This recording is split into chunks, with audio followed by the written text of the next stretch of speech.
नमस्कार मित्रांनो, आपलं सरळ व्याज चॅप्टर चाललं होतं. त्यातलं आपण बेसिक इंट्रोडक्शन बघितलं होतं की कोणत्या गोष्टीला काय म्हणतात, कोणती गोष्ट कोणत्या युनिटमध्ये पाहिजे, म्हणजे टाइम हा वर्षामध्येच पाहिजे, दर हा दशादशेच पाहिजे. तर हे आपण शिकलो होतो. तर आता आपण डायरेक्ट उदाहरणांना सुरुवात करूया. कसे एक्झाम्पल येतात बघू. 1900 रुपये रकमेचे 1900 रुपये रकमेचे दशादशे 6% दराने 2 वर्षाचे व्याज किती? 2 वर्षाचे व्याज किती? 2 वर्षाचे व्याज किती म्हणजे सरळ व्याज किती असा तो प्रश्न आहे. जर चक्रवाढ व्याज असा शब्द आला नाही तर तुम्हाला सरळ व्याजच काढायचं, एवढं लक्षात राहू द्या. जर तुम्हाला चक्रवाढ व्याज काढायला लावलं त्यांनी तर त्यांना तो शब्द मेन्शन करावा लागेल की चक्रवाढ व्याज किती. जर चक्रवाढ व्याज हा शब्द आला नाही तर तुम्हाला काय काढायचं, डायरेक्ट सरळ व्याज काढायचं आहे, एवढं लक्षात राहू द्या. पी म्हणजे काय? मुद्दल. मुद्दल म्हणजे काय सांगत होतं की ज्या रकमेवर व्याज काढायचं त्या रकमेला काय म्हटलं जातं? मुद्दल म्हटलं जातं. आता किती रकमेचं काढायचं आपल्याला? 1900 रुपयाचं. तर मुद्दल किती आली? पी 1900 रुपये. रेट दर किती आलाय बघा? 6% दशादशे. 6% दशादशे. टाइम किती दिलाय? 2 वर्ष. टाइम किती दिलाय? 2 वर्ष. आपल्याला काय पाहिजे होतं? रेट दशादशे पाहिजे होता आणि टाइम हा वर्षामध्ये पाहिजे होता, इयर मध्ये. दोघी बरोबर आहेत. पुढे काही एवढा अवघड नाही, डायरेक्ट फॉर्म्युला काढायचा आहे आपल्याला. डायरेक्ट फॉर्म्युला टाकायचा आहे. सिंपल इंटरेस्ट इक्वल टू किती? पी आर टी भागिला 100. पी किती आहे? 1900. आर किती आहे? 6. टाइम किती आहे? 2 भागिला किती? 100. काय एवढा अवघड नाही. पुढे हा शून्य गेला, हा शून्य गेला, हा शून्य गेला, हा शून्य गेला. 19 दुने किती? 38. 38 गुणिला 6. 6 8 48. हा चला 4. साइन त्रिक 12, साइन त्रिक 18 4 22.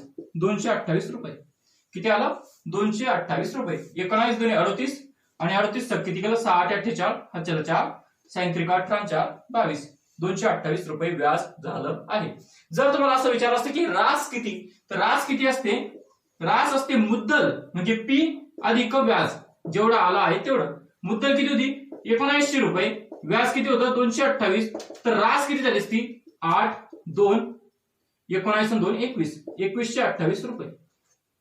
मुद्दल म्हणजे काय? जी रक्कम आपण घेतली. व्याज म्हणजे काय? जी रक्कम आपल्याला एक्स्ट्रा द्यायची आहे ती. आणि रास म्हणजे काय? जी टोटल रक्कम आपल्याला परत करायची आहे ती. टोटल रक्कम किती? जे 1900 घेतले आपण ते द्यायचे आहे त्याला, वरती जे एक्स्ट्राचं व्याज आलंय ते पण द्यायचं आहे त्याला. हे टोटल मिळून काय तयार होते? रास तयार होते. एवढं तुमच्या लक्षात राहू द्या. आता पुढे म्हणजे मुद्दल अधिक व्याज इक्वल टू काय असतं? रास असतं. पुढचा प्रश्न बघू आपण.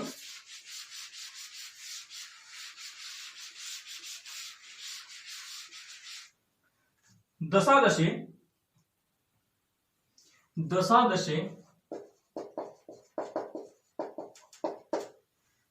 9% दराने एका रकमेचे 3 वर्षाचे व्याज 540 रुपये होते. तर ती रक्कम शोधा. काय काय दिलंय बघा आपल्याला? 3 वर्षाचं व्याज दिलंय म्हणजे सिंपल इंटरेस्ट दिलाय आपल्याला. किती? 540 रुपये. सिंपल इंटरेस्ट दिलाय किती? 540 रुपये. बरोबर. टाइम दिलाय आपल्याला. टाइम किती दिलाय? 3 वर्ष, 3 इयर. आणि काय दिलंय? रेट दिलाय 9%. रेट दिलाय 9%. आपल्याला काय लावलंय? ती रक्कम शोधायला लावली. रक्कम म्हणजे काय? ज्या रकमेवर व्याज विचारलंय ती म्हणजे काय? एकूण म्हणजे प्रिन्सिपल म्हणजे मुद्दल आपल्याला विचारलेली आहे. फॉर्म्युला काय? Simple interest equal to P into R into T भागिला 100. P into R into T भागिला 100. आता बघा आपल्याला काढायचं काय? हा पी काढायचा आहे. तो एका साईडला राहू द्या फक्त. बरोबर. पी एका साईडला राहू द्या. आता बघा हा सिंपल इंटरेस्टला हा 100 पी ला काय करतोय? भागतोय का नाही? तो इकडे काय होऊन जाईल? गुणीला चालला जाईल. बरोबर. हा 100 पी ला काय करतो? भागत होता. इकडे काय होऊन जाईल? तो गुणीला चालला जाईल. हा आर आणि टी पी ला काय करतोय? गुणतोय का नाही? तो इकडे जाताना काय होऊन जाईल? भागीला चालला जाईल म्हणजे आर इंटू टी. बरोबर. आता काय एवढं अवघड नाहीये. सिंपल इंटरेस्ट किती दिलाय? 540. 100. आर किती दिला होता? 9% आणि टाइम कितीला होता 3 वर्ष. बरोबर. पुढे काय एवढं विशेष नाही. पी इक्वल टू किती 540 गुणिले 100. खाली बघा 9 त्रिक 27. 9 त्रिक 27. आता काय 27 एक 27, 27 दुनी 54, 27 दुनी 54. हा 20 गुणिले 100. हे 2 शून्य इकडे ऍड होऊन जातील 2 3 2000 रुपये. म्हणजे ती मुद्दल किती होती 2000 रुपये. समजलं असेल तुम्हाला. फक्त काय इकडे पी ठेवला, बाकी गोष्टी इकडे घेऊन गेलो. सिंपल इंटरेस्ट गुणिला 100 होऊन गेला आणि हा आर आणि टी इकडे पी ला गुंतोय तर काय होऊन गेला भागीला चालला गेला. पुढे फक्त काय करायचंय कॅल्क्युलेशन करायचं होतं. पुढचं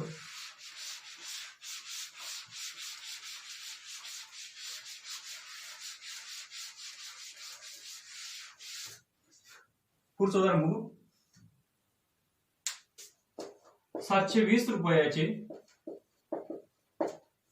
7 महिन्याचे व्याज 7 महिन्याचे व्याज 63 रुपये होत असल्यास व्याजाचा दर किती व्याजाचा दर किती असा प्रश्न आहे. काय काय दिले ते बघू आपण. बघा पी दिला आपल्याला मुद्दल किती रुपयाचं व्याज काढायचं आहे 720 रुपयाचं. मुद्दल काय राहील 720 रुपये. बरोबर. टाइम दिलाय किती 7 महिने. टाइम किती दिलाय 7 महिने. महिन्याचं वर्षामध्ये कन्वर्जन कसं होईल भागीला 12 करावं लागेल. भागीला काय करावं लागेल 12 करावं लागेल. हे काही सोडवू नका, पुढे कामात येईल आपल्याला. व्याज दिलाय म्हणजे काय दिलाय सिंपल इंटरेस्ट दिलाय किती 63 रुपये. व्याजाचा दर किती म्हणजे रेट काढायचा आहे आपल्याला. काय काढायचं आहे रेट काढायचा आहे. फॉर्म्युला माहिती तुम्हाला simple interest equal to PRT भागीला 100. PRT भागीला 100 काढायचं काय तुम्हाला रेट. मग रेट एक साईड राहून बाकी गोष्टी दुसरीकडे घेऊन जा. हा 100 भागतोय इकडे रेट लिहून घ्या. हा 100 भागतोय इकडे जाताना काय होऊन जाईल गुणीला चालला जाईल. बरोबर. पी आणि टी काय करतोय गुणतोय तो काय होऊन जाईल भागीला चालला जाईल. बघू आपण. सिंपल इंटरेस्ट इक्वल टू किती 63 इंटू 100 भागीला पी किती दिलाय 720 गुणीला टाइम किती दिलाय 7/12. टाइम किती दिलाय 7/12. आता तुम्हाला काय माहितीये बघा. तुम्हाला एक गोष्ट माहितीये की छेदाचा छेद हा अंशाला काय असतो मल्टिप्लाय असतो. छेदाचा छेद काय असतो अंशाला मल्टिप्लाय असतो. म्हणजे हा 63 गुणीला 100 बघा हा 7/12 आहे का नाही. हा वरती अंशाला गुणीला राहील म्हणजे हा 12 वरती चालला जाईल भागीला 720 गुणीला 7. 720 गुणीला 7. पुढे काय 7 1 7 7 9 63. 7 9 63. 12 1 12 12 सक 72. 12 1 12 12 सक 72. हा शून्य गेला हा शून्य गेला. हा शून्य गेला हा शून्य गेला. उरलं काय बघा उरलं इथे 90 वरती भागीला 6. वरती 9 आहे 90 भागीला काय उरलं 6. 15 सक 90 म्हणजे किती 15% दर आहे. दर किती आहे 15%. फक्त तुम्हाला करायचं काय होतं टाइम इक्वल टू काय करायचं होतं मंथ आहे ना तो त्याला वर्षामध्ये कन्वर्ट करायचं होतं. म्हणजे भागीला काय करायचं होतं 12. आणि इकडे काय केलं आपण फक्त फॉर्म्युला चेंज केला. इतकाच क्वेश्चन होता. पुढचं बघू आपण.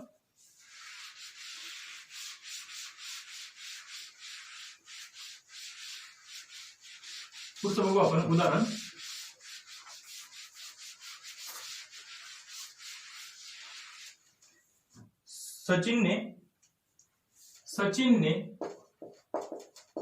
सचिनने मशीन खरेदीसाठी बँकेकडून 6,000 रुपये कर्ज घेतले.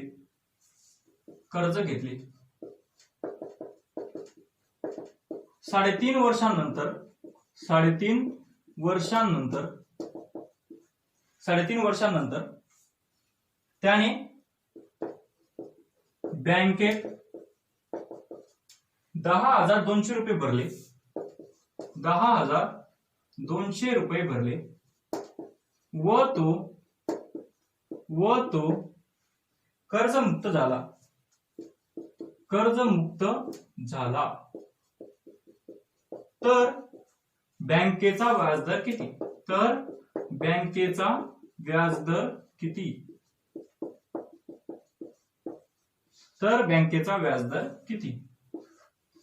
काय काय दिलंय बघू आपण. सचिनने मशीन खरेदीसाठी बँकेकडून 6,000 रुपये घेतले. म्हणजे मुद्दल किती घेतले त्याने? 6,000 रुपये. पी इक्वल टू किती आलं? 6,000 रुपये. पुढे काय म्हटलंय? 3.5 वर्षांनंतर, म्हणजे टाइम किती दिलाय त्याने? 3.5 वर्ष. टाइम किती दिलाय? 3.5 वर्ष. 3.5 म्हणजे 3.5 वर्ष. बरोबर. पुढे त्याने बँकेत किती रुपये भरले? म्हणजे 10,200 रुपये. 10,200 रुपये भरले म्हणजे व्याज नाही भरले, त्याने टोटल रक्कम भरली. म्हणजे किती? त्याने रास भरली. मी तुम्हाला सांगितलं होतं जी रक्कम आपण रिटर्न करतो एकूण, तिला काय म्हटलं होतं? रास. 10,200 रुपये तिने भरले. तो कर्जमुक्त झाला. तर बँकेचा व्याजदर किती? आर आपल्याला काढायचा आहे. बघा, रास म्हणजे काय असते? रास म्हणजे असते मुद्दल अधिक व्याज.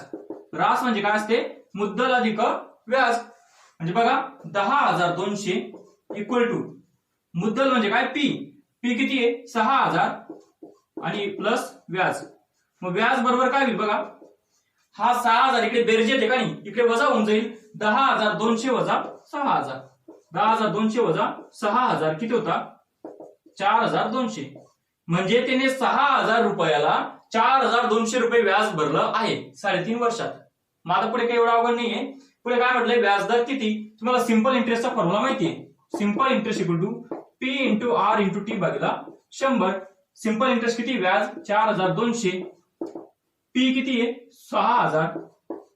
आर किती आहे काढायचं आहे? टी किती दिलाय? 3.5 भागिला किती? 100. बरोबर. इथले इथे कॅल्क्युलेशन करून घेऊ. हा शून्य गेला, हा शून्य गेला, हा शून्य गेला, हा शून्य गेला. बरोबर.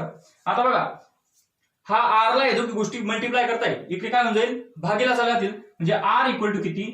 4,200 भागीला 60 गुणिला 3.5. 60 गुणिला 3.5. बघा, हा शून्य चालला जाईल. यांचं जर मल्टिप्लिकेशन केलं तुम्ही, हा शून्य चालला जाईल, इकडचा पॉईंट चालला जाईल. बरोबर ना? म्हणजे एका समयात का 60 ची फोडाशी येते. 6 गुणिला 10. बरोबर. 60 10 गुणिला 3.5 किती होऊन जाईल? 35 होऊन जाईल का नाही? म्हणजे काय लिहिता येईल आपल्याला इथे? 6 गुणिला 35 लिहिता येईल. समजलं असेल काय केलं मी? इकडे शून्य होता आणि इकडे पॉईंट होता. मी इकडचा शून्य काढून घेतला, इकडचा पॉईंट काढून घेतला. 6 गुणिला 35 करून घेतलं. पुढे काय आता? 6 × 6 sin 7 42. म्हणजे काय होतं तुमच्याकडे? 700 भागीला 35. पुढे काय एवढं अवघड नाहीये. 35 दुने 70 आणि 0 20%. रेट किती आला? 20%. 35 दुने 70 म्हणजे 20%. काय केलं नवीन सांगतो मी. बघा, मुद्दल दिली, टाइम दिलाय. 10,200 रुपये त्याने भरलेत. म्हणजे काय? त्याने एकूण रक्कम पूर्ण भरले. एकूण रक्कम म्हणजे रास असते. रास बरोबर किती? मुद्दल अधिक व्याज. मुद्दल दिले आपल्याला, रास दिले, व्याज काढून घेतला आपण. पुढे काय एवढं अवघड नाही. पुढे जसं आपण मागचे प्रॉब्लेम होते तसंच गणित आहे ते.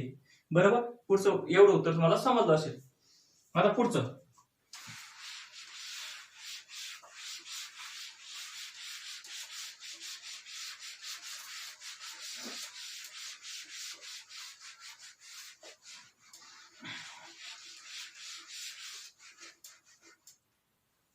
उदाहरण बघू आपण.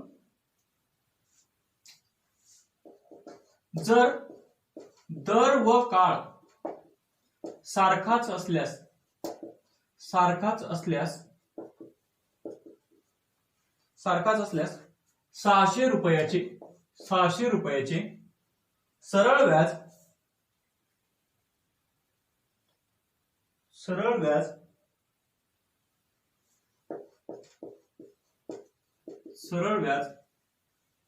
सरळ व्याज ₹24 होते, तर व्याजाचा दर किती? काय सांगितलंय? जर दर व काळ सारखाच असल्यास 600 रुपयाचे सरळ व्याज 24 रुपये होते, तर व्याजाचा दर किती? बघू आपण काय काय दिले ते बघू आपण. तुम्हाला मुद्दल दिली 600 रुपयाचं व्याज. म्हणजे मुद्दल किती आहे? 600 रुपये.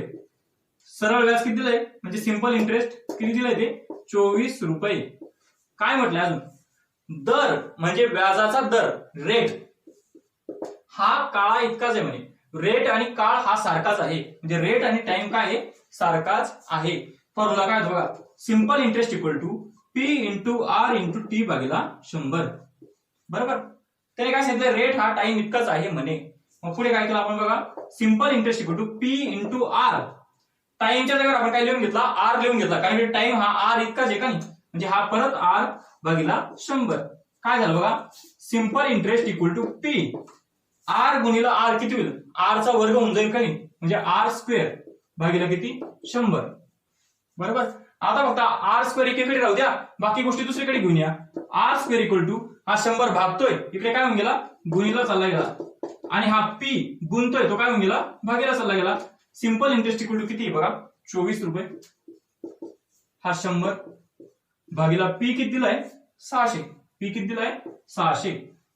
हा शून्य गेला, हा शून्य गेला, हा शून्य गेला, हा शून्य गेला. 24 भागीला 6 किती होता 4. 24 भागीला 0 किती होता 4. आर चा वर्ग किती आहे 4, तर आर इक्वल टू किती येईल 2%. आर किती येईल 2%. आर चा वर्ग 4 आहे, आर किती येईल 2% येईल. म्हणजे व्याजाचा दर किती होता 2% होता. काय केलं आपण, मुद्दल दिली आपल्याला 600. सिंपल इंटरेस्ट दिला आपल्याला व्याज 24 रुपये. म्हटलं काय, व्याजाचा दर इक्वल टू टाइम दिलाय, म्हणजे दर म्हणजे आर आणि काळ टाइम हा सारखाच आहे. मग टाइमच्या जागेवर तुम्ही काय काढून टाकलं, आर लिहून टाकला. मग आर इंटू आर किती गेला, आरचा वर्ग होऊन गेला. बाकी पुढचं काही एवढं अवघड नव्हतं. हा प्रश्न आलाय मागच्या राज्यसेवेला आय थिंक. बरोबर.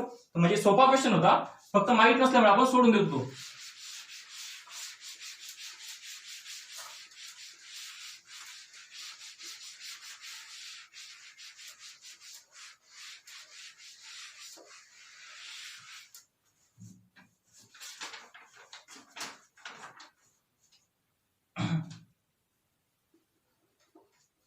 पुढचं उदाहरण बघू आपण.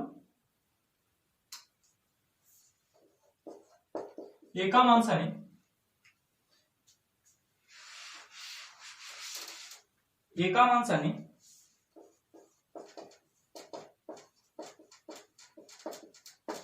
₹1550 दोन भागांमध्ये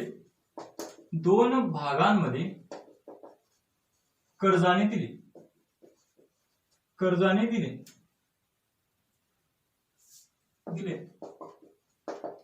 एका भागाचा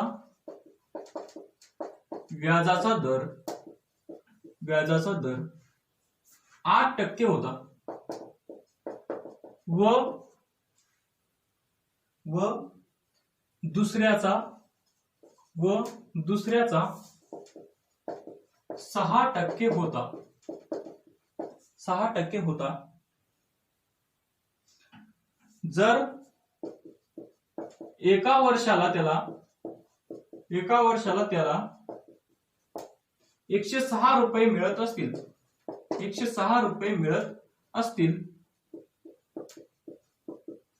तर त्याने 8% दराने किती रक्कम दिली होती.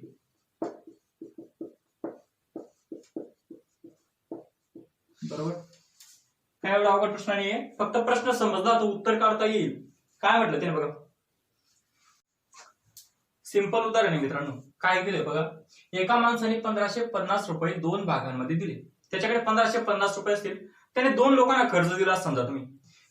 पहिल्याला त्याने 8% दराने कर्ज दिलं आणि दुसऱ्याला त्याने 6% दराने कर्ज दिलं. एका वर्षाला त्याला किती रुपये मिळत आहे, म्हणजे 106 रुपये मिळत आहे. याचा अर्थ काय, त्याच्याकडून काहीतरी व्याज मिळत असेल पहिल्याकडून आणि दुसऱ्याकडून काही व्याज मिळत असेल. दोघांचं मिळून व्याज किती मिळतं त्याला एका वर्षाला 106 रुपये मिळतंय. तर त्याने 8% दराने त्या माणसाला किती कर्ज दिलं असणार असं आपल्याला काढायचंय. बघू आपण काय करू. आपण समजा 8% दराने त्याने समजा X रुपये दिले असतील. 8% दराने त्याने किती दिले असतील, X रुपये दिले असतील. त्याच्याकडे होते किती 1550. त्याने एकाला X रुपये दिले काहीतरी, किती टक्के दराने 8% दराने. आता त्याच्याकडे किती रुपये उरले असतील बघा, 1550 मध्ये X चालले गेले, उरले किती मग इतके 1550 वजा X. इतके त्याने किती टक्के दराने दिले, 6% दराने दिले आहेत. समजलं असेल तुम्हाला. त्याने इतके दिले X, उरले किती आता एवढे, मग तेवढे त्याने 6% दराने दिले. जे 6% दराने त्याने किती रुपये दिले, 1550 वजा X रुपये दिले आहेत. बरोबर. पुढे काय म्हटलंय त्याने असं म्हटलंय की एका वर्षाला त्याला व्याज किती मिळतंय, म्हणे 106 रुपये मिळतंय. म्हणजे पहिल्या माणसाला त्याने दिलं असेल त्याला काहीतरी व्याज मिळतंय, दुसऱ्याला त्याने दिलं असेल त्याला काहीतरी व्याज मिळतंय. या दोघांचं एकूण व्याज किती मिळतंय, त्याला 106 रुपये मिळत आहे. तर त्याने 8% दराने म्हणजे X रुपये किती दिले होते ते आपल्याला काढायचं आहे. काय एवढं अवघड नाही बघा. सरळ व्याजचा फॉर्म्युला काय? सरळ व्याजचा फॉर्म्युला आहे P into R into T भागिले 100. आता या पहिल्या केसमध्ये सरळ व्याज किती ते बघू आपण. पहिल्या केसमध्ये सरळ व्याज किती राहणार बघा. फर्स्ट केसमध्ये P किती दिला त्याने? X. P किती दिला त्याने म्हणजे मुद्दल किती रुपये दिले त्याने? X रुपये दिले. R रेट किती दिला त्याने? 8. रेट किती आहे? 8. किती गुणाला करून घेतो मी गुणाकार. X गुणिला 8. टाइम किती बघा. एका वर्षाचं व्याज आहे का नाही. टाइम किती म्हणजे 1 भागिले किती 100. म्हणजे पहिल्या वेळेस व्याज किती आहे? पहिल्या केसमध्ये पहिल्या माणसाला त्याने किती रुपये व्याज मिळतंय? त्याला इतकं मिळतंय 8x भागिले 100. पहिल्या केसमध्ये किती व्याज मिळतंय? 8x भागिले 100. दुसऱ्या केसमध्ये किती होणार आहे बघा. दुसऱ्या केसमध्ये बघा मुद्दल किती आता इतके पैसे दिले त्याने. मुद्दल किती म्हणजे 1550 वजा x. रेट किती होता? 6%. रेट किती होता? 6%. टाइम किती होता? परत 1 वर्षच होता भागिले 100. हे आपल्याला सॉल्व्ह करून घ्यायचंय. हे आपल्याला सॉल्व्ह करायचंय समजा. मग काय होईल बघा. हा 6 एकाचं तर काही टेन्शन नाही. हा 6 याला पण मल्टिप्लाय याला पण मल्टिप्लाय. मग 1550 गुणिले 6 करून घेऊ आपण. 6 0 0 6 5 30 हातच्याला 3 6 5 30 आणि 3 33 हातच्याला 3 6 1 6 आणि 3 9 9300. म्हणजे दुसऱ्या केसमध्ये काय झालं बघा. सेकंड केसमध्ये किती आलं? 9300. 9300. आता 6 याला गुणलं याला पण गुणाला का नाही म्हणजे वजा 6x भागिले किती 100 भागिले 100. आता काही एवढं अवघड उरलं नाही बघा. पहिल्या वेळेस सरळ व्याज इतकं येतंय किती 8x भागिले 100. दुसऱ्या वेळेस सरळ व्याज किती येतंय? इतकं येतंय 9300 वजा 6x भागिले 100. पहिल्या केसमध्ये सरळ व्याज इतकं आहे. दुसऱ्या केसमध्ये सरळ व्याज इतकं आहे. हे दोघी सरळ व्याज तुम्ही जोडले तर एकूण सरळ व्याज किती मिळतंय? 106 रुपये. एकूण सरळ व्याज किती मिळतंय? 106 रुपये. आता पुढे बघा छेद सारखा दिसतोय का नाही. मग तुम्हाला माहिती आहे छेद सारखा असला तर अंशांची डायरेक्ट बेरीज होऊन जाते. म्हणजे इकडे कसं होईल 8x अधिक 9300 वजा 6x भागिले 100 इक्वल टू किती 106. आता भागिले 100 आहे तो इकडे काय होऊन जाईल गुणिला चला जाईल. हा भागीला असलेला 100 इकडे काय होऊन जाईल गुणिला चला जाईल. पुढे काय 8x म्हणून 6x गेले उरले किती 2x. 8x म्हणून 6x गेले उरले किती 2x. हा 9300 इकडे बेरजेत आहे का नाही प्लस आहे तिकडे काय होऊन जाईल मायनस होऊन जाईल. 9300 इकडे बेरजेत आहे तिकडे काय होऊन जाईल मायनस होऊन जाईल. त्याच्या अगोदर हा गुणाकार होऊन जाईल बघा. हा 2 शून्य इकडे ठेवून द्या 10600 बरोबर. आता 9300 इकडे बेरजेत होता तिकडे काय होऊन गेला वजा होऊन गेला. किती उत्तर आलं बघा 10600 वजा 9300 किती होता. शून्यातनं शून्य गेला 0 शून्यातनं शून्य गेला 0 6तनं 3 गेला 3 आणि 10तनं 9 गेला 1 10तनं 9 गेला 1.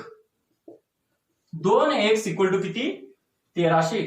2x इक्वल टू किती 1300. मग x इक्वल टू किती 2 इकडे गुणतो इकडे काय होईल भागिले चालू जाईल 650 13 भागिले 2 किती होतं 6.5. 2 आणि 1300 ला भागितलं किती 650 होईल का नाही. म्हणजे त्याने 1550 पैकी 650 रुपये 8% दराने दिले तर उरलेले पैसे किती टक्के दराने दिले 6% दराने दिले आहे. समजलं असेल तुम्हाला बरोबर. काय केलं नवीन सांगतो मी. 1550 रुपये त्या माणसाकडे होते. त्याने 2 लोकांना वेगवेगळे कर्ज दिले असं समजा तुम्ही. त्याने एकाला 8% दराने दिलं दुसऱ्याला 6% दराने दिलं. टोटल त्याला व्याज किती मिळतंय 106 रुपये.